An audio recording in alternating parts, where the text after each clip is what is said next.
Welcome to the What Bitcoin Did podcast. Hello there from sunny Bedford. How are you all? You all okay? I'm not. I'm pretty poorly. So if I sound stuffy, it's because I'm a little bit ill following my trip to the US. Anyway, Bitcoin appears to be consolidating in a nice range between like 9 and 13,000, which is much better than earlier in the year when we were at about 3,000. So I think everything's looking pretty good. I'm also heading off on holiday this Thursday. I'm going to be off for 3 weeks, which I can't wait for. Anyway, got a great show for you today. So welcome to the What Bitcoin Did podcast, which is brought to you by Kraken, who you know are the best exchange in the whole world.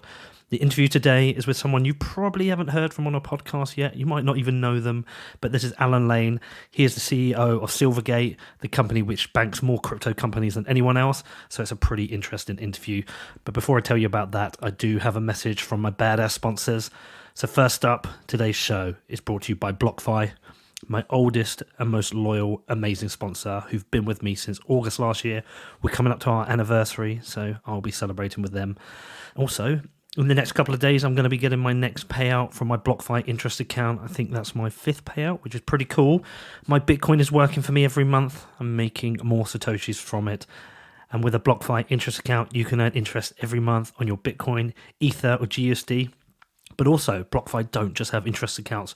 They've also got crypto-backed loans where you can take out a loan against your Bitcoin, Ether, or Litecoin. Also, you've got to make time to check out my recent interview with BlockFi CEO Zach Prince and Jeremy Welch from Casa discussing their recent partnership. It was a great interview, so definitely go check that out. But if you are interested in trying out anything from BlockFi, firstly, do your own research and then head over to blockfi.com, which is BLOCKFI.com. Also, today's show is brought to you by Kraken. Yes, Kraken, the best exchange in the whole world. The only place that I now use for buying and selling my Bitcoin. And similar to BlockFi, you've got to also check out my interview with Nick Pacoca. I've got some amazing feedback, but it hasn't had the same downloads as some of my other episodes, but it really deserves it because it's such an amazing interview. So definitely go and check that out. We get into the weeds of the hacking industry, and it will show you why I trust Kraken more than any exchange in the world, not just because they're a sponsor. Even when they're not my sponsor in the future, if they ever stop, which I hope they don't. But if they ever do, I will still be using Kraken because you can trust them more than any other exchange. They have security embedded through the industry. It's in their DNA. Everything they do is based on having the best security practices in the industry. And they also have Kraken Security Labs where they look to help companies across the industry. They look to make security better across all of crypto. So if you want to join me in supporting Kraken, the best exchange in the world, head over to kraken.com, which is kraken.com. Okay, so on to the interview with Alan, and this one is a bit different. I know as Bitcoiners, we're meant to be our own banks and dislike the bankers, but as of right now, some of us still need them. So when Alan pulled me over at Consensus, asked if we could buy me a beer, we had a chat, he told me all about the company, and I was like, look, you got to come on, we got to do this. So we've been trying to work it out for a few months. When I was in LA, I hired a car, drove down to San Diego, recorded an interview with him, and it was a pretty cool one, especially as I've struggled myself to get corporate banking. Even though all I've got is a Bitcoin podcast, it felt like whenever I mentioned the word Bitcoin, the banks were like, no, we're not working with you. I do have a bank now though, but this was definitely an interview I love doing. Alan is very open to Bitcoin. He talks to me about discovering it and buying Bitcoin in 2013, which also makes him a legit Bitcoin OG. And he talks about the evolution of the bank since those early days. Silvergate are pretty cool. They've carved out a reputation for being the leading and most reliable banking service for crypto companies. And if you heard my earlier episode with Phil Potter from Bitfinex, you will know just how difficult crypto companies can find it when trying to find a banking partner. So yeah, we get into lots in this interview. We talk about the difficulties faced when banking a crypto company and why many other banks won't come near the industry, well, for now. But we also talk about Mt. Gox and Libra. Yeah, it was really interesting. So yes, a big thanks to Alan for inviting me to Silvergate to do this. But not only that, after the interview, we did a little meetup at the office with all the people who work there in the crypto side of things. They got some pizza in, they gave me a beer, and we spent a couple of hours where each person in the company working on crypto talked to me about their history and how they came to the bank. I kind of wish we'd recorded that actually, because it was really interesting. But yes, anyway, hope you enjoy it. If you've got any questions, you know you can reach out to me. My email address is hello@whatbitcoindid.com. And as I said at the start, I'm heading off on holiday on Thursday. I'm taking a well-needed 3-week break, not only for me, but also my kids. They've been super patient with me with all the traveling. But don't worry, you'll still be getting your regular dose of 2 shows a week. I've been prepping them all in advance, and my amazing engineer and producer will be ensuring these get out on time. But while I'm away, if you do get in touch and I don't reply to you straight away, my intention is to actually take some time off and spend some time with my kids. So apologies if you do reach out and I take some time to get back to you. But yes, I need this break. I'll be coming back, focusing on more cool interviews and also getting my new podcast, Defiance Live. So looking forward to that. Anyway, hope you enjoy the show. If you've got any questions, you feel free to reach out to me.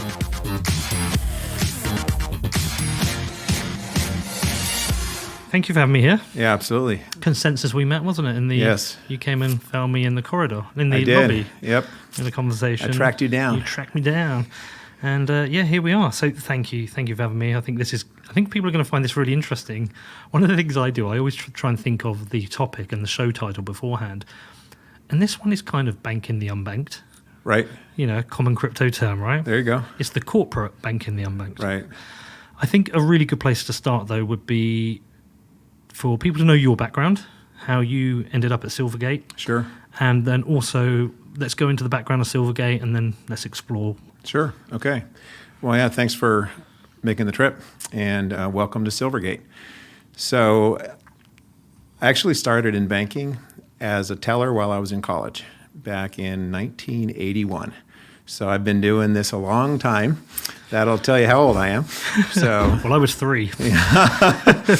Yeah, and over my career, I've done just about every job you can do in a bank. And I came up on the finance and accounting side, but also did some lending back in the day. And in the 90s, I actually spent several years in private industry. I left banking. One of the banks I was working with had sold. And I spent several years working for companies in retail, manufacturing as CFO, chief financial officer, and or CEO, and got a little bit of a reputation as a turnaround guy. I went into companies that were having trouble and tried to help them figure that out. And then in the late 90s, I got back into banking, and that experience working in private industry served me really well when I transitioned back into banking, because now I could really, as I was banking businesses, I could really truly say that I had been in their shoes and dealt with some of the issues that they had dealt with. But I kept coming back to banking because it's kind of my first love. It's got that combination of math, and there's obviously an undercurrent there with Bitcoin. Yep. People, I really love working with people, and I love business. And so putting all that together in community banking, that's really where I kind of found that it all came together.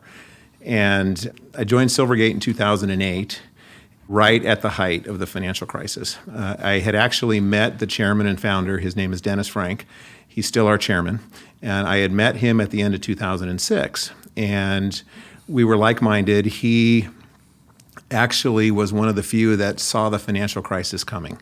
Right. And many folks might say they saw it coming, but Dennis and this board here at Silvergate kind of put their money where their mouth was, where they actually were saying no. They had kind of cut back on some of the lending, some of the excesses that were going on. And so the bank was actually shrinking a little bit in 2006, 2007, going into 2008. And but what I saw here was just a really solid but small, healthy bank. And the Silvergate's board was looking to be one of the banks that kind of helped during the financial crisis. And so I joined in December of 2008, and we immediately started, most other banks couldn't lend. Many banks were struggling with bad loans. Silvergate didn't have many bad loans. And so for the first few years I was here, we were any opportunity that we wanted to go after in the lending area was pretty much wide open for us. And so that's kind of how I went from being a teller, through to joining Silvergate, 30 years later. What was the shape of the business then, in terms of how many people did they have, and what was the primary business channels and customers? Sure.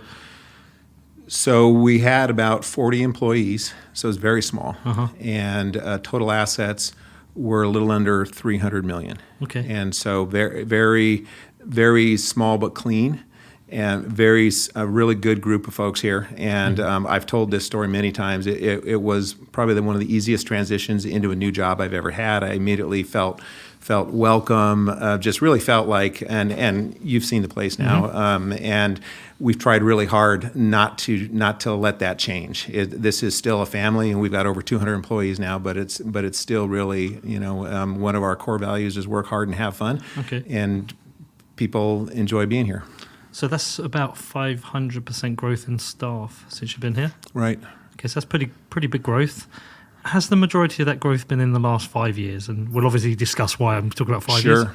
So I would say during the first 5 years, so we grew from that roughly 300 million in assets to almost $1 billion in assets. Wow. But we were maybe around 800 million or so in total assets before we started dabbling in providing banking services to cryptocurrency companies. What is the total size of the assets under management now? Right, we're right around $2 billion in assets. So that's a big number, and I believe, is it something like around 800 million of that is crypto? It's actually bigger than that. Okay. Right. It's over $1 billion Wow. in deposits related to the cryptocurrency industry. And it's funny that we call it crypto. That's what everybody calls it these days. But when we got started, it was pretty much Bitcoin. Yep. The very first regulatory presentation we made to our regulators in the summer of 2014, it was Bitcoin. Yeah, So- well, I think that's going to come full loop, and that's going to be part of the conversation we're going to have today. But I guess you, as a business, you can't take a position on which assets you believe in or not. You bank companies, and as long as companies are following the correct regulations, you're not going to choose a company, whether it's Bitcoin or Ethereum or That's Ripple, right. You can't do that. You're exactly right. All right, so let's go back. So 5 years ago, 2013, that's the first time I discovered Bitcoin and in and out. For one reason or another, you became exposed to the cryptocurrency industry through Bitcoin. Right. And you made a decision to say, okay, we're going to support companies here. What was happening? Had somebody brought it to you? Had somebody asked to bank you? Tell me through the first customer. You don't have to name them. But Sure. Well, I don't mind naming the first customer because it'll be a well-known name. But I'll take you back a little bit to still kind of the financial crisis. And here in the U.S., we had what was called Occupy Wall Street. You remember that? I was there. I actually visited, and somebody tried to sell me a painting of it was the guy who was running Lehman Brothers. I can't remember his name. Anyway, I remember it. Yeah, I remember yeah. it. Yeah. Well, so that was not just in New York or in Washington D.C., but there were folks that were active in that movement in San Francisco, in Los Angeles, et cetera. And I was at a banking conference. I don't remember what year this was. It was probably 2010 or 11. And the Occupy Wall Street folks came in to the hotel, into the ballroom where this conference was being held. And they were essentially, trying to disrupt the bankers. And so there was security there and everything. So as that was happening, there was a young lady in front of me at this conference. And so, we're all standing around, what are we going to do? And so I introduced myself to her. And it turns out that she was with a company called Second Market. And Barry Silbert's company. That's right. Yeah. That's right. And the reason she was there is because Second Market, and I'm sure your listeners will be familiar with it, but prior to getting into Bitcoin, one of the things that Second Market was doing was, they were providing liquidity to illiquid stocks, right? Mm-hmm. Illiquid investments. And one of the things they were evidently exploring at that time was, would there be an opportunity to provide liquidity to illiquid, privately owned banks? And Silvergate, is a privately owned company. And so I struck up a conversation with her. We ended up, developing a business relationship over a couple of years. And so Second Market got to know Silvergate as a bank that was maybe a little bit niche-y, a little bit non-traditional. And so somewhere along the line, as they transitioned their business to focusing on Bitcoin and cryptocurrency, they reached out to us in 2013. And they essentially introduced somebody to us who was looking for a banking relationship. And coincidentally, our chairman, Dennis Frank, had several months earlier, he had sent me some kind of an infographic on Bitcoin and Bitcoin mining, et cetera. And he said, hey, this looks interesting. And I looked at it and dismissed it, and as most of us did, initially. But then when it came through Second Market, I thought, well, we should take a look at this. And as I dove in a little bit more, I discovered that there were real companies that were raising venture money, and they were trying to provide services to this fledgling Bitcoin industry, and they were getting kicked out of banks. And so that was really the start of it. Was in 2013 we started educating ourselves on it. I said, well, how would I buy some? I want to, I try everything. Okay, yeah, of course. So I figured out how to buy some online. I followed the money to see where it went, and so I bought my first Bitcoin in October of 2013, and wish I would have bought a lot more, but had I we've done all that, been through that. Yeah, we've all done that. Yeah, but that was the beginning of the journey, and it was really kind of my interest in math and technology intersecting with banking and essentially banking businesses, and that's how we started. I mean, right now I've read you've got, is it 542 crypto clients, right? Right. So that's a great piece of business. Yep. But at the time you're taking your first one, you're talking about taking on one client. Right. So whilst everybody else is dumping crypto companies, and that for obvious reasons, the fear, lack of regulation, why is it you turn around and said, we're going to give this a go? Was it because you had the foresight to think it would grow, or was it just, let's treat each customer individually and let's try and bank this one customer? So it was a little bit more than just banking that one customer. It was really, I mentioned earlier that we've built a successful business niches at Silvergate. So we're always on the lookout for niche opportunities. Mm-hmm. And as I mentioned earlier, coming out of the financial crisis, we were growing fairly rapidly on the loan side. But Silvergate was not a traditional community bank. We didn't have a lot of branches. We only had 4. So we were really looking for deposit funding to fund the loan growth. And so when I looked at Bitcoin companies through the lens of, these are companies they're not doing anything illegal, they're not doing anything immoral, they're raising money from reputable venture companies. So they have US dollars they want to deposit in a bank, and they're getting kicked out of banks. So it was really that simple. Is this looked like an opportunity. So the first thing I did, though, was I called our compliance officer, and I said, hey, have you ever heard of Bitcoin? And she had read about Silk Road and so all the other healthy things. That's right, exactly. And so but we always take regulatory first approach on things. We have to. That's our business. We're an FDIC insured, regulated depository at the end of the day. So we're a state chartered commercial bank. So we're chartered by the state of California. We're a member of the Federal Reserve, and our deposits are insured by the FDIC. So the first thing we think about is, okay, is this business legal? How is it going to be regulated? And is there an opportunity? And so it's really the business opportunity for maybe bringing in some deposits, and can we do it in a regulatory compliant, safe and sound manner? Could you answer yes to all those questions at that time, or was it a little bit grey? It was. So our timing was really good, and that's pure luck. Sometimes things happen in life, and there was FinCEN guidance that came out in May of 2013. So as we're looking at this in the summer of 13, so I bought my first Bitcoin in October, but that was, there was probably 3 months or so worth of, intense research leading up. So late summer of 2013, one of the first things we do is, okay, what regulations are out there?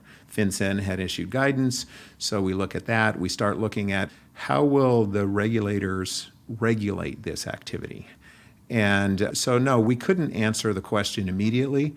So what we did was we sought guidance. One of the great things about the team we have here at Silvergate is we actually look at the regs and try to understand how they're applied. I've been with other banks, and not to knock anybody else, but oftentimes there's a couple different layers of consultants and lawyers who provide you interpretations, and our folks actually dig into the regs.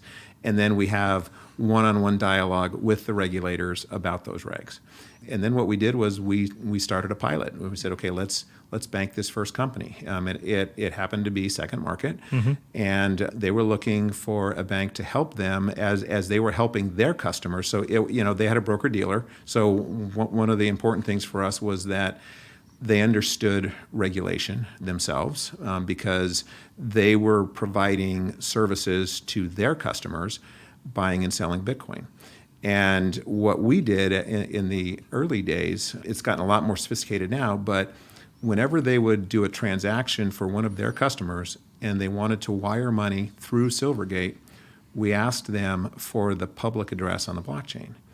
And then we would go and we would look, and they were blown away. But our team was, we'd go to Block Explorer and we would type in the address, and what we would want to see is a transaction on the blockchain that was representative of the dollars that were going through the bank. Okay. I don't think any other banks at that time were asking that question. Was that a requirement, or was that your own process? That was our own. That was how we got comfortable, because we knew that they had to follow know your customer rules. And so we knew they knew who their customer was. We wanted to know, can we validate that the amount of money that's going through the bank is tied to a specific transaction on the blockchain. And one of the things that, it's much more understandable now, but folks don't understand that that's really not anonymous, right? You can track it. And that was one of the things that we explained to the regulators early on, which is, this is actually, and I know law enforcement does this as well, right? They'll say, we would much rather folks use Bitcoin as opposed to cash, right? And so we were kind of an early believer of that possibility. Well, I think that's what some people want to explain to Trump and Mnuchin, that this isn't really an ideal tool for criminals. But okay, so you've got that first client, and I guess you're thinking, okay, we can do this. We can. This is a sector we can look after. Right. And 2013 was an interesting year, but then we had Mt. Gox. That's right. And you will probably remember that time. Yep. And so we go into what is essentially the previous bear market to this one. Right. How much growth had you seen in crypto before Mt. Gox happened? So not much before Mt. Gox, because Mt. Gox was early 14, I think, if I'm remembering correctly. So we were literally just getting started when Mt. Gox happened. To me, that kind of validated why there was a need for more professional, whether that be banks or exchanges, et cetera. And so that didn't scare me away. We certainly looked to say, okay, who's the bank, and are they getting, are they in the crosshairs, et cetera? And because in the early days, I don't know if you know, but Jed was managing it all out of his personal Chase account. Yep. He was moving money in and out of his personal Chase account. And I know Mark Karpellis had a whole bunch of problems getting banking services. Right. Yep. And that was, not on those specific details, but it was generally known that these companies were opening account after account of different banks, just essentially trying to stay ahead of getting closed out. And so in the early days for our initiative, that was our competitive advantage, which was, I think we may be the only bank, certainly at that time, the only bank that intentionally decided to bank cryptocurrency companies. We know of other banks who maybe had companies they were banking that they might have thought they were tech companies or what have you, and then one day they discovered, this is a Bitcoin company. We went in from day one, which is, saying we're going to build a program that is going to satisfy regulatory compliance to provide banking services to this industry. And you were fully comfortable with this. So why is it other banks weren't? What's the root fear? What's the risk to Sure. them? So I wouldn't want to overstate my comfort early on. Okay. So it was an exploration. Okay. And it was, we felt like we understood the rules as they were going to be applied. Okay. And those rules are really around banking money service businesses, MSBs as they're called in the States. And, check cashers, anybody that is providing banking services that's not a bank. And that's, most of the cryptocurrency exchange platforms are, considered money service businesses, et cetera. And so it's based if you are ever at any point holding funds that's right. belongs to somebody else. That's right. And it's to ensure that you don't lose those funds, right? Well, it's really more about making sure you know whose funds those are. Oh, so it's more about It's really more about the KYC, AML, anti-money laundering. So I heard a new one today that I hadn't heard before. CFC safeguards. So that's what's one Mnuchin might have been CFT, I think, which is it's countering the funding of terrorism. Yes, that's sorry. Yeah, CFT funding. Yeah, right. So that was the third one I hadn't heard about. Yeah, that's right. So those are often in regulatory circles they're used together. AML, CFT. Yeah. And I watched Secretary Mnuchin's press conference yesterday as well. So it's on my it's in my agenda. Okay, so but what is the risk to you of a bank if where can something go wrong for you? What are the penalties? Mm-hmm. So the biggest risk is that AML risk. So the broad regulation, it's BSA, it's the Bank Secrecy Act, AML, KYC. It's all different ways of kind of saying the same thing, which is making sure that you know who your customers are and making sure that you're not in any way finance or providing funding, financing, et cetera, for illicit activity, and the AML specifically about you're not funding terrorism. And the penalties are fines. Penalties are fines, and they can be really severe, and you can essentially put the entire bank at jeopardy, right? So I mentioned earlier the timing. But the spectrum, I'm guessing, is from like an unknowing mistake that you've tried to do everything correct, you've tried to track everything, find out the identities, something slipped through to willful neglect. I guess the penalties will reflect that. So yeah, I certainly think the penalties would be different on that spectrum. Mm-hmm. But you don't want to make a mistake, even if it's an innocent mistake, right? And so that causes you to build in safeguards and processes, et cetera. And over the last almost 6 years now, we've spent a lot of time and money working with regulators as well to build the safeguards to make sure that we don't make that mistake. And you have a direct relationship. You talk to them. The regulators? Yeah. So no different than any other bank in the country. We are subject to annual safety and soundness exams. We're subject to regulatory compliance exams. And typically for smaller banks like ours, regulators will come in once a year. Okay. When you're conducting activities that are considered high-risk activities, you might see them more frequently. So it's not uncommon for us to not only have our annual exam, but to have a periodic visit that would be much more targeted just to the high-risk activity. And so, yes, we have an ongoing dialogue with the regulators. The one thing we never want to do is surprise them. And so this goes way, even before the cryptocurrency initiative. We've always had an open dialogue anytime we start a new initiative. Once we get our hands around what we're going to do, we invite the regulators in and have a conversation with them. So one of the interesting things is that Caitlin Long would say that the amount of regulation, the reach of KYC, AML, CFT regulations is way far disproportionate to how many people have been prosecuted and caught funding terrorism and committing crimes with say even cryptocurrencies. But one of the things I would say is that because of there's so much regulation, has the regulation been a deterrent, or do you have a belief that similar to Caitlin's? Yeah, that's a really interesting question. I know Caitlin. We've had several conversations, and in fact, I just read her written testimony. I don't know if you've seen that yet. Yeah, I have. Yeah. Yeah, and I think the statistic was 0.002. Yeah, that's it. Something, right? Yeah. Exactly. So I honestly don't have a good sense to be able to answer your question as to how much of that low level is really because of the deterrent. I just come from the perspective of we're a regulated financial institution, and those are the rules. Those are the rules. rules. And as my wife likes to say, I used to play a lot of board games and things when I was growing up, and one thing, I always read the rules. Okay. So. I always broke the rules. Okay, so moving on. Yeah. Following Mt. Gox. Obviously, the market starts to pick up again, 2015. I guess your business is changing shape during that period of time. When does it really start to take off in terms of cryptocurrencies for you? When do you really start to notice, okay, Sure. we're onto something here? Yep. So just to fill in that gap, so 2014, 15, we probably at one point maybe had 20 to 30 clients. Deposit levels would have fluctuated around, maybe $20 million to $50 million. Not a big initiative on a roughly, at the time, maybe $600 to $800 million bank. And but we were learning. We were banking quite a cross section of the ecosystem, always focusing on those that were essentially money service businesses that were willing to comply with the rules and the regs, right? So that looked like exchange platforms, miners, payment processors, and so we learned a lot. We met a lot of folks. We met a lot of the crypto OGs, during those years.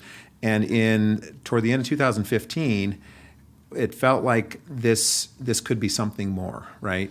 And I realized that our competitive advantage, which had just been, hey, we're a bank open to this, and we have a regulatory compliant offering, that if this really got big and other banks started coming in, that wasn't going to be a sustainable competitive advantage, right? And so as we were looking to what do we do next, we really looked at the cross-section of our customers. We were very blessed at that time in early 2016 to meet Ben Reynolds. I introduced you to Ben earlier. Ben joined the team, didn't know anything about Bitcoin or crypto when he joined, but he's just got this inquisitive mind, and he just started going out and meet with our customers. And what he discovered was that a lot of our customers had kind of some of the same pain points around banking friction and lack of liquidity, counterparty risk, things that are pretty commonly solved in other financial markets. And the crypto market was just so new and nascent that those were kind of common pain points. And so we set about trying to figure out if we could solve those. And so that was in 2016.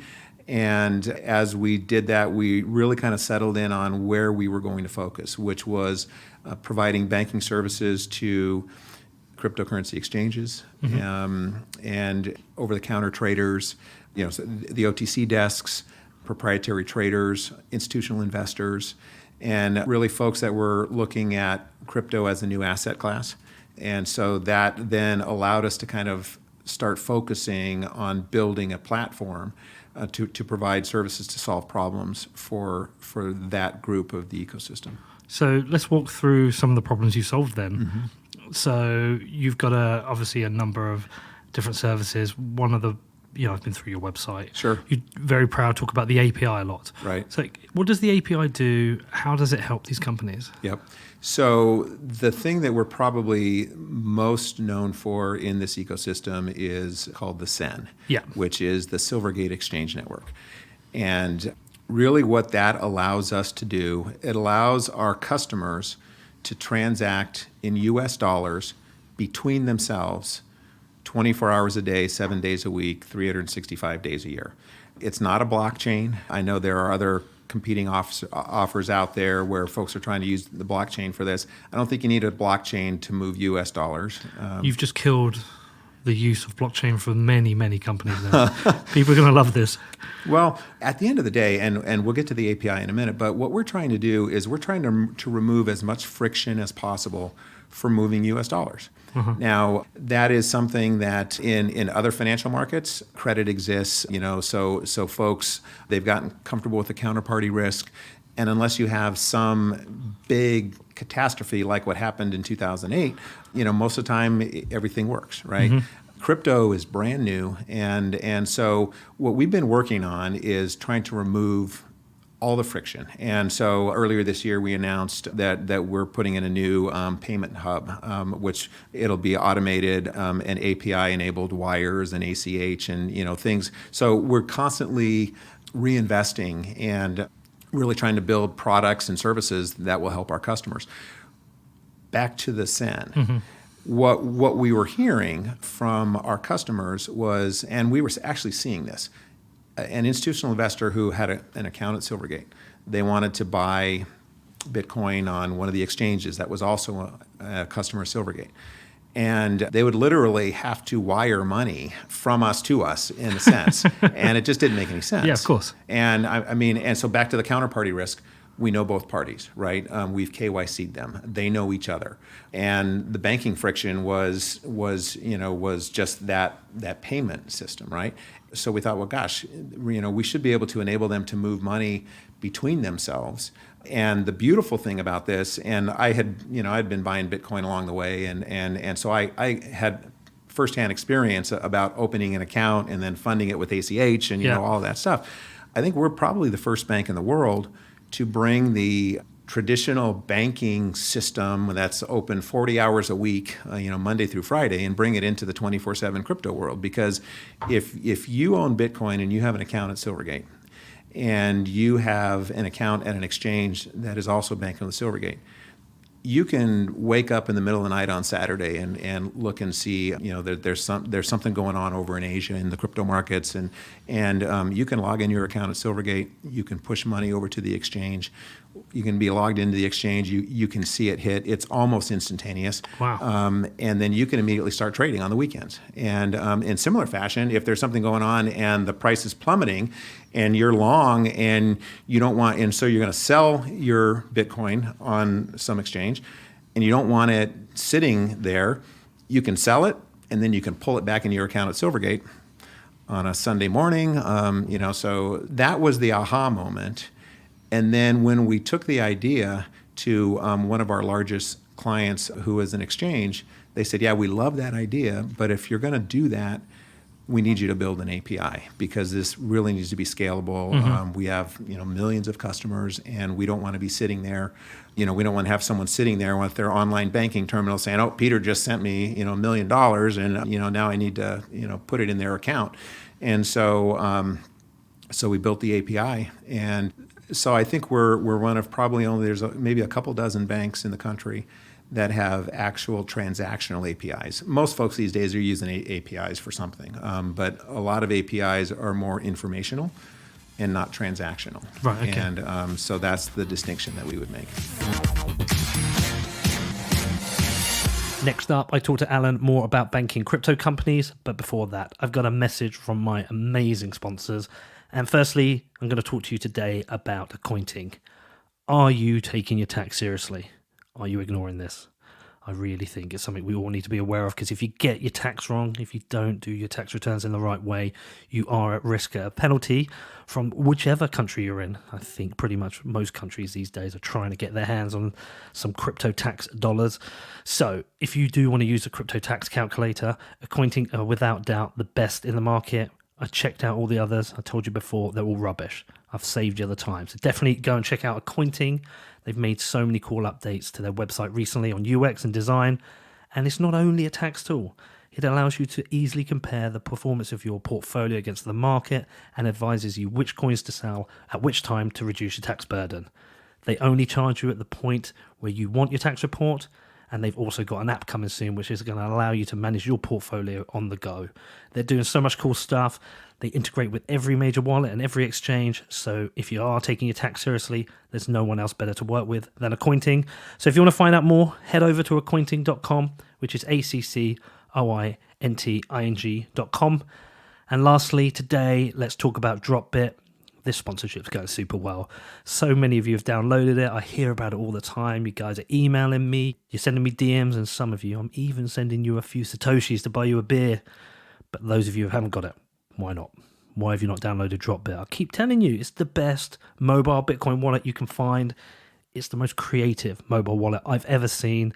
They always told me it's like a Venmo for Bitcoin, and they are right.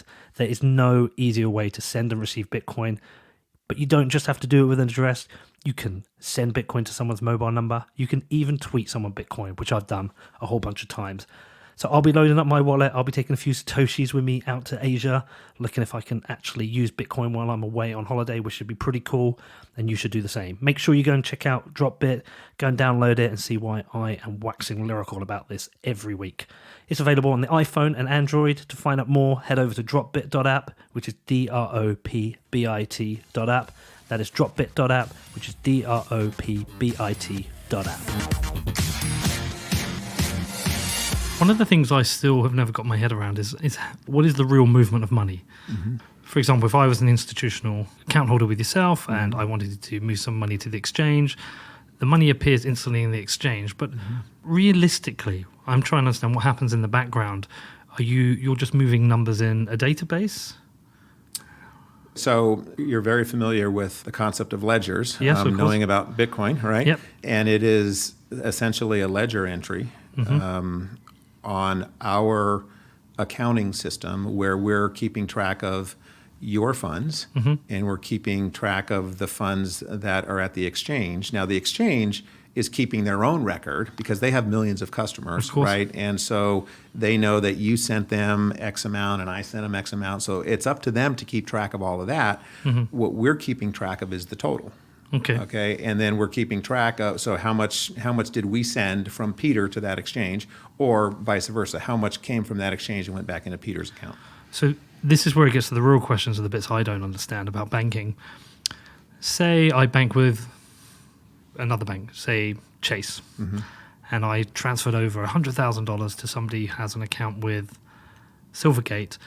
How do the banks settle with each other? Right. Is it daily? Is it weekly? Are you sending trucks around full of money? I don't understand how all this works. So it's essentially, you've probably heard the term net settlement. Yes.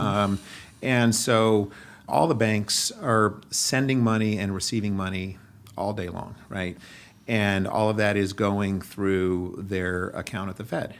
And so it's really keeping track of so the Fed has their own ledger, and they know how much went, how much Silvergate sent out, how much Silvergate received. And so then there's essentially that netting, and it pretty much happens in real time. I mean, they're keeping track. There are things called daylight overdrafts. If you overdraw your account at the Fed because you send more out during the day than what you receive, that's a big no-no. And so, so there's a lot of liquidity management that comes to play here as well. Right, so it's the Fed has the master ledger. That's right. Each bank has their own ledger. That's right. And the exchanges have a ledger. That's right. Really interesting. Yep. So most of the banking system is just the movement of numbers in ledgers, less so actual. It's not like we're carrying around big bags of cash anymore. Right. So eventually we'll end up with a cashless society, potentially. Right. And it will just be numbers. That's right. A bit like Bitcoin or Libra. There you go. So what are the main challenges that you face banking crypto companies as compared to, say, a traditional company? What are the real challenges that you face? So it really does come back to regulatory. The biggest challenge, if you will, I've said this a lot, this is not for the faint of heart, okay, because there's a lot of risk. The risk is real. All you need to do is watch a press conference by the Secretary of the Treasury, to know that they're taking this seriously, right? I actually took some comfort in watching his press conference, because what he was basically saying is, if you're going to be doing this, you better be doing it right. And so we certainly believe that we're doing it right. We've been engaged with our regulators from the very beginning. But that's really the biggest challenge, if you will, is just constantly being vigilant and making sure. I mean, we're not going to be the bank that is. You're not going to get your account open here in 24 hours if you're a cryptocurrency company. But what you can have is confidence that if you get an account at Silvergate, then we've gone through the process of vetting you. And so we're kind of, we joke that we're kind of like the good housekeeping seal of approval, where, if you've gone through the rigor of satisfying our KYC, our diligence process, we're intentional about it. And you can have confidence that you have an account at Silvergate. And more than that, you have access to specific services that you provide, which other banks might not have. You're innovating beyond other companies, right? So there are back to the API, the cash management services, the ability for our customers to move money onto and off of exchange platforms is huge, but we're not stopping there. So one of the things, and we're not ready to announce a new product yet, but there's a lack of credit in this ecosystem, and since we are focused on the institutional market, that institutional market is used to, in those customers in other financial markets are used to credit. They're used to just having access to credit. They don't necessarily have to pre-fund. As you know, the only way you're going to buy Bitcoin is you're going to send your dollars first, right? And then you're going to get the Bitcoin back. You don't really have to do that in other markets, and it's because credit exists, and so we're looking at, since we are a regulated financial institution that provides credit in other niches, and we have a pretty good understanding of Bitcoin and other cryptocurrencies because we've been doing this for 6 years. We think that there's an opportunity to provide credit. So we're innovating ourselves, in terms of thinking ahead to what other services, and we've got a great group of customers who we have an ongoing dialogue with, and who share with us what their pain points are and what their needs are, and then they actually we collaborate with them to try to solve their problems. Yeah, I guess as you're speaking to these clients, when the same problem comes up again and again and again, this is an option for you. Right. What about custody? Because I know you don't provide it yet, right, but it's not a closed door either. It's not a closed door, and in fact, if you go back to the crypto bull market at the end of 2017, one of the big mantras back at that time was the lack of qualified custodians was really kind of holding back the institutional market. That was the belief, and so we thought, well, let's look at that, but recognizing, and this is really actually, I appreciate the segue because it's a great segue from, we were just talking about credit, right? Yeah. We wouldn't necessarily be interested in providing custody just for the sake of providing custody. In other markets, custody is not something that a company can typically make money at. In crypto, because it's new, there was this belief that, gosh, here's a service that usually doesn't cost anything, right? Financial institutions will provide custody in other markets just to get the rest of the business, right? And so it's a loss leader.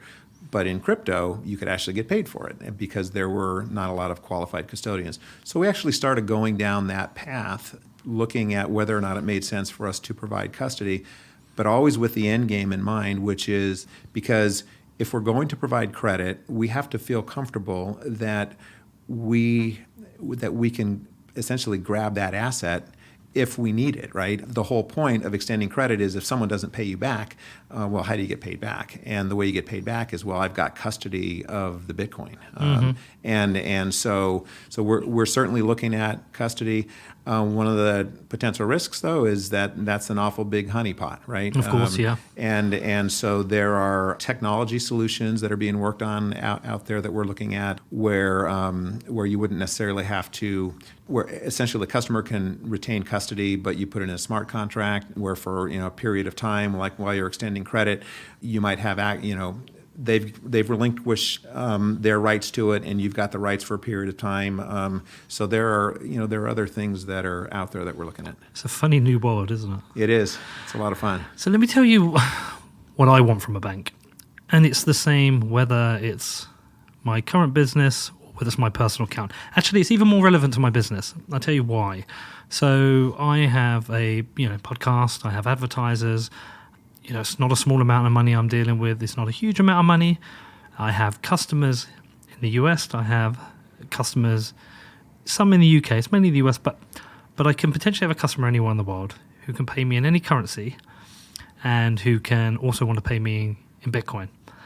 And if I get paid in dollars, sometimes I get a wire transfer and I pay a significant fee on that. Sometimes I'll ask them to pay by PayPal, so I don't pay the fee. Right. From the bank because I pay an extra something like 3.2% above exchange rate. If someone's spending $10,000, it's not a small amount of money. It's another $320 just gone like that. Somebody will want to pay me in Bitcoin. And what I invariably do, I used to always get the Bitcoin, sell it immediately into my local currency and transfer it back because I run my business in pounds and dollars. Right. Now, I do about 20% I leave in Bitcoin, actually, interestingly. Yep. What I really want, Alan, is I want a bank account which has my pounds and my Bitcoin. Right. And if somebody pays me, it comes into my pounds account. If they pay me Bitcoin, it comes into my Bitcoin. And I can easily move my Bitcoin and pound account between each other. That's the future I want. How far are we away from that? Yeah. So, well, in a certain sense, I can honestly say we're closer than we've ever been. Okay. But having said that, I mean, we could still be far away from that, right? One of the, you're asking earlier about custody. One of the things that we looked at a couple of years ago was whether we could even have Bitcoin on our balance sheet. So it's one thing to hold it on behalf of somebody else, right? Mm-hmm. But would Bitcoin be a permissible investment by the bank? Right. Okay. So right now, our investments, we can buy U.S. Treasury bonds, we can buy other types of bonds, we can make loans. Those are all assets. Those are all investments, right? And we looked at, well, could we actually invest in Bitcoin? Now, it wasn't because we were interested in speculating on the price of Bitcoin or anything like that, but it was really more from the standpoint of if we really want to understand our customers and what they go through, then we should put a little Bitcoin on our balance sheet and try to do things with it the way our customers do. Okay. And what we discovered, and we didn't actually go ask the regulators this. I mentioned earlier, we open the regs and we look ourselves. And we came to the conclusion that it's not a permissible investment for a California state chartered commercial bank to own Bitcoin or to invest in Bitcoin, to have Bitcoin on our balance sheet. Not that we can't provide custody for it. That would be different, right? Because that would be providing it on behalf, holding it on behalf of somebody else, which we can do just like we can have a safe deposit box and we can have stuff in there that we might not be able to invest in. Mm-hmm. So can we provide a banking service to you, Peter, where you can have your Bitcoin and your dollars or pounds all in the same account? Or, the only way to do that right now is actually if we were to do something like what I was just talking about, where we would have to have a trust company or a broker dealer or some other entity. And then, you could create a relationship where we could show you, hey, Peter, here's your US dollar balance, here's your pounds, here's your Bitcoin, but they wouldn't actually all be in the same account on this, and so. But it doesn't really need to be. It's a visual representation. You're right. So in that sense, it's possible now, but you have to find the bank that also provides that custodial service. Right? So it's not a technology problem. No, it's not a technology problem at all. Okay, interesting. I mean, I see that future coming. I know other banks are looking at it. I think Revolut in the UK might do it. Mm-hmm. But I'm not sure whether you can withdraw the Bitcoin. But okay, so obviously the big thing at the moment now also is regulations. We've had David Marcus's Senate testimony hearing for Libra, and we've also had Mnuchin coming out and doing his press call. It feels to me like more regulation is coming. That's what it feels like to me. Do you think there's a right level of regulation? When you look at the regulations, do you think they're fair? Do you think they're right? Do you see a need for more? Or do you think actually we should be loosening the grip here? Yeah, that's a very fair question. I don't know how to answer it. Okay. From the standpoint of, it certainly feels like, so I've been in banking for almost 40 years, and there are a lot more regulations today than existed when I got into banking back in the early 80s. So from that sense... To the improvement of the industry? I wouldn't necessarily say that, no. So every regulation that is adopted has a particular goal in mind, and I think by and large those goals are good. Right, you've got all kinds of consumer privacy. You've got the anti-terrorism. All of those goals in and of themselves are good, but oftentimes the way they're layered on, and then the way they're enforced and the way they're understood, it becomes quite a burden. And the regulators are often looking at ways to relieve the burden but their hands are tied because the regulations come from the laws, right? And the laws are, so you really have to back up. I applaud what Caitlin Long is doing in Wyoming, for instance, because it starts with going to your congressional body, in that case, the state of Wyoming, and getting specific laws passed that you can then build regulations on those laws. And so we've got a whole bunch of regulations that are based on laws that are going to need to be reopened and readdressed if you're going to be able to change the regulation. Are there any conflicting state and federal regulations here at all? So the reason I ask is last week I visited Boulder. I visited a cannabis dispensary, legal in the state of Boulder, but illegal federally. Right. Does any of that exist within the crypto world? I don't believe so. Okay. I'm very familiar with that. There's cannabis is legal in the state of California. It's a niche. It's a niche, but it's still illegal at the federal level. And I listened to that podcast. Yep. I've had the opportunity to meet Jack. It's a great guy. Yeah. Have you met Bitcoin Mum? I have not. She is fantastic. Yeah, as well. It sounded like it. I really enjoyed the podcast. So I'm familiar with that, and in fact, many folks. Well, I'll say it this way. In 2014, when we invited the regulators in to talk with them about Bitcoin, at that time we had maybe a half a dozen customers, and it was really more of an educational thing. We asked if they had heard of Bitcoin, and the answer was, well, yeah, isn't that like banking marijuana companies? So that was 2013. Wow. I'm sorry, it was 2014. Yeah. So we've come a long way there. And my response back at that time was, well, there's one major difference. And at the time, it was true in California as well. Bitcoin is legal and marijuana is illegal. And so now a lot of states have legalized it. And you're right, it might be a niche. It feels to me like there's so much opportunity in the crypto initiative. There are a lot of banks that are it feels like they're just chomping at the bit to provide banking services to cannabis companies. They're waiting for that to happen. They're waiting for the loosening at the federal level. And I actually look at that as when they come in, let them focus on that, and we'll just keep building the services that we're providing to cryptocurrency companies. And you are fully sold on cryptocurrencies, not just as an opportunity for the bank, but you have to believe in it as well. You have to believe in the future of crypto, right? Right. Yeah. Certainly in terms of Bitcoin. What could the regulators do you believe, to make the industry improve and to help, say, a company like yourself? Yeah, so I think a lot of progress has actually been made. If you look at what some of the SEC, the CFTC, some of our clients are some of those are companies that are regulated by those entities, and it's pretty clear now that Bitcoin is not a security, right? And a lot of the other tokens might be, right? And so there's going to be a little bit of a cleansing. I think that's going to happen. But as far as Bitcoin and probably Ethereum, I think those are here for good. Definitely different use cases. I don't own any Ethereum. I've never bought it. I bought Bitcoin, and I believe the thesis of Bitcoin as sound money, and Ethereum is an application for smart contracts. But I think you can do smart contracts on Bitcoin as well. So we'll see what happens down the road. Yeah. I just want to ask you about Libra. Sure. What is your general view? What do you make of it? What are your views on how the regulators have reacted? And what do you believe its role is in this?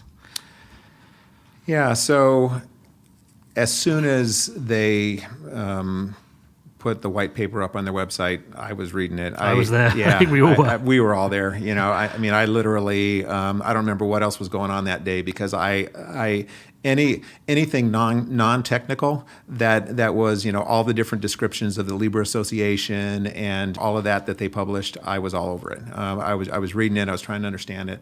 As far, I've read a lot on Twitter and read a lot of articles of folks saying, well, it's positive in general for for the cryptocurrency ecosystem because it's bringing a lot of attention to it, and and then there's the folks who say it's not even a cryptocurrency, and so I've read all of that stuff. I'm actually not sure whether it's good for Bitcoin or not. I'm not convinced that it's good for Bitcoin. I don't know yet that it's bad. I'm still kind of watching. When stable coins first came out a couple years ago, I watched with interest as Tether. Tether was small initially, and it solved a problem for folks. And then in 2017, during the ICO craze, Tether just ballooned up, right? And now there's they've had their own challenges, but you saw other companies coming out and issuing regulated U.S. dollar-backed stablecoins, right? And they've, for the most part, I think they've kind of struggled to get traction. But it's because, from my opinion on this, is it's the stablecoin market is still pretty much an institutional market. It's really more geared toward those folks who are investors, and they're trying to trade on an exchange that where they can't transfer dollars to, or what have you. And then Libra is coming at it from a completely different perspective. It's not institutional, right? It is banking the unbanked. You started this conversation there, banking, but they're really talking about the consumer version, the consumer version, right? Yeah, exactly.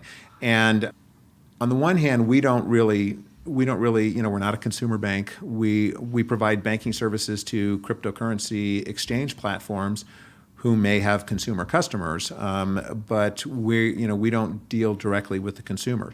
And so when I think about Bitcoin and the use case for Bitcoin as sound money, and then I think about Libra as, honestly, I don't think it's certainly not a coincidence. If you look at who the members are of the initial association, you've got quite an impressive group there, right? But you got the PayPals of the world, and and the some of the credit card companies. So everybody's got their stake in it. You don't see any banks there yet, and I'm not sure at what point you might see banks there. But someone's going to have to hold the currencies that are essentially backing the Libra, right? Silvergate, why? So, well, did you ever think about it? Can you wait for an answer to that? So, so the way we approach all of these things is we look at the opportunity for Silvergate. Are we solving a problem for our customer that also, is an opportunity for us? It does not yet feel like we'd be solving a problem for Libra. If that thing takes off, it's going to be huge, right?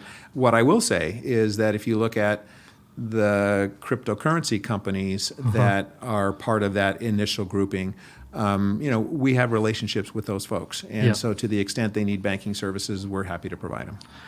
But to be on that map of 100 companies would put you on the world stage. Right. Yeah. We're not yet having any of those kind of conversations. So I've had a changing view of it. I kind of waver. Sometimes I'm like, oh, this is awful. Sometimes I think this could be great.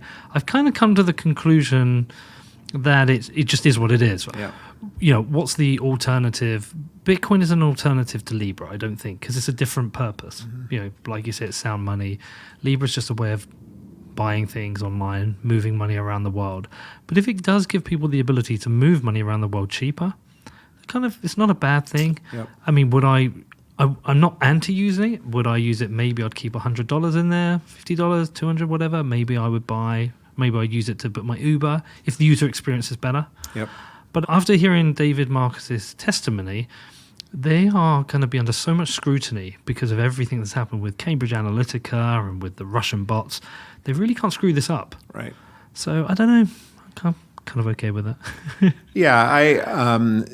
When I say I'm not sure whether it's good or bad, what I'm concerned about is does the entire industry potentially get under this huge microscope unduly because of this negative political backlash against Facebook, right?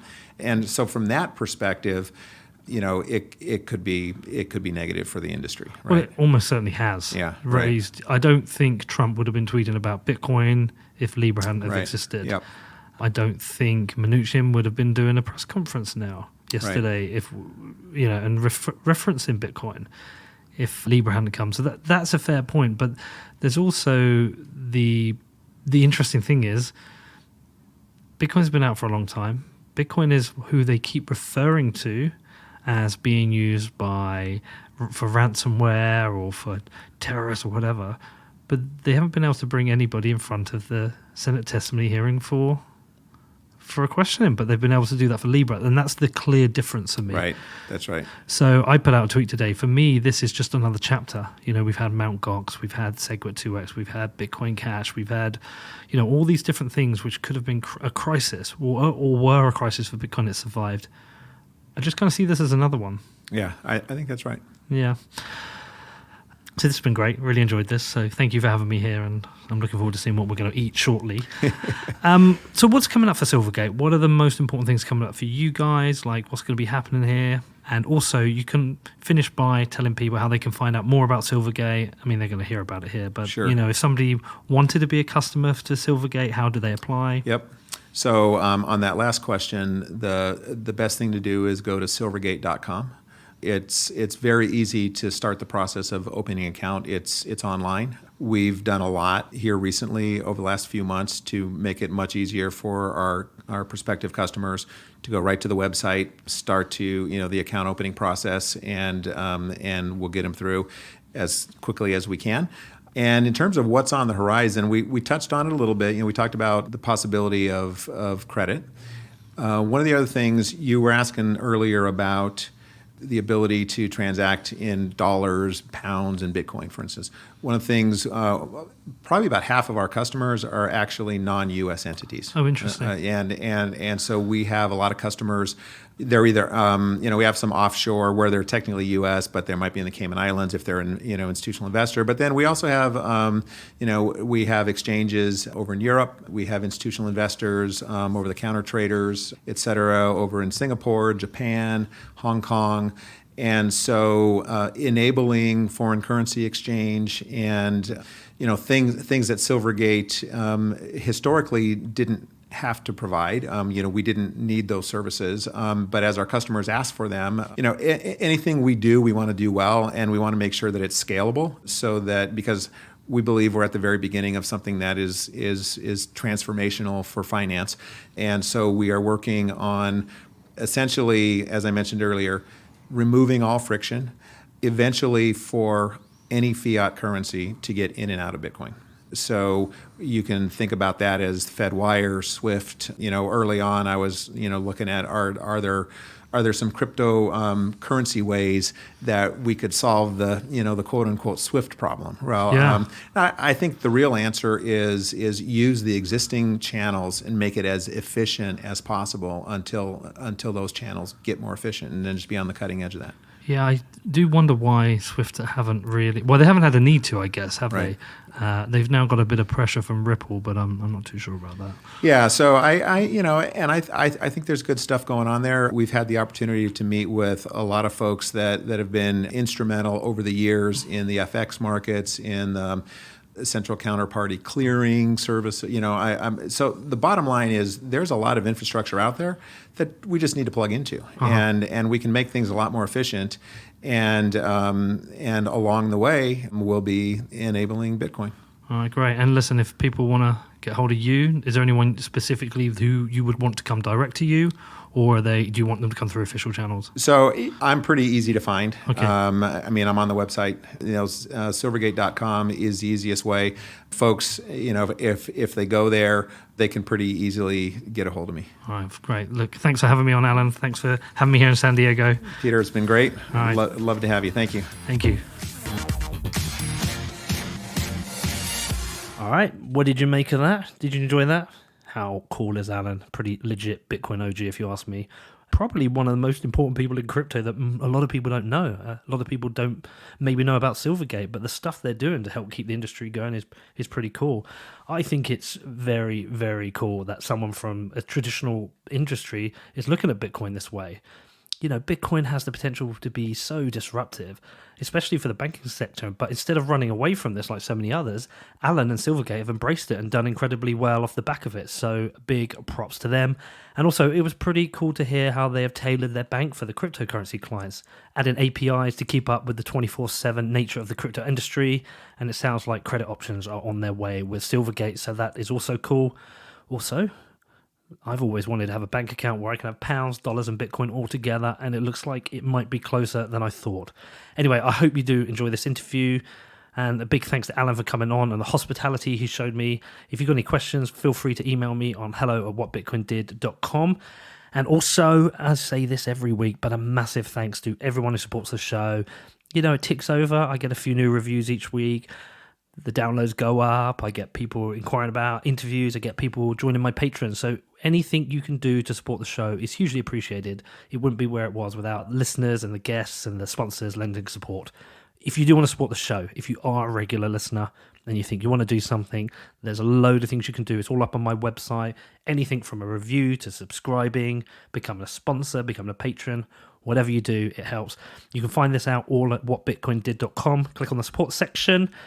And yeah, like I said, I'm going to be taking a holiday for 3 weeks. I'm going to be away from this Thursday, heading out to Asia with my kids. Going to be taking a well-needed break, sitting by the beach, chilling out, detoxing, and getting my energy ready. Coming back to do a bunch more great shows at the end of the year, and also to launch Defiance. And I've also got some other cool things in the planning. All right, I hope you all have a great week. If you've got any questions, you can email me on hello@whatbitcoindid.com.